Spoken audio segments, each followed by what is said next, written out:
So we're going to stick with the theme of doing the simplest thing we can to ensure that our end-to-end in terms of our walking skeleton is working successfully.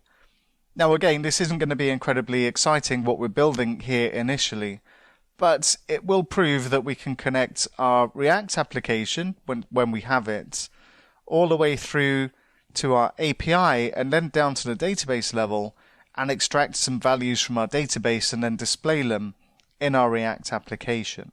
So let's go ahead and do this. And inside our VS Code and inside our domain projects we want to do this, we'll create our first entity. Now what we have here is a class called class1.cs. So let's rename this, and what we'll do is we'll call this value. And we'll change the name of the class as well to value. And this incredibly simple entity is going to have two properties. The first one is going to be an integer, and it's going to be called ID. And the second one is going to be a string, and this is going to be called name. Now these are what are referred to as auto-implemented properties.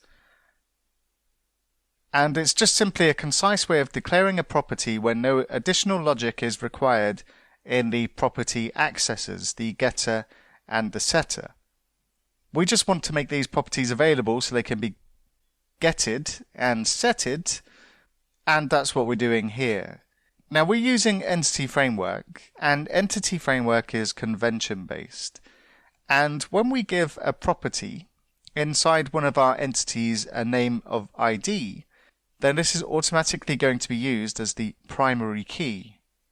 And because it's an integer, and if the database technology we're using supports auto-generated properties or numbers, then this will automatically configure our database when we create it to use an auto-generated number. And the way that we're creating our database using Entity Framework is referred to as code first. We create the code, and then based on our code, we generate the script that then creates our database. And what we need to do next to achieve that is we need to create a class that derives from a DB context class that we get from Entity Framework. And we'll take a look at setting that up next.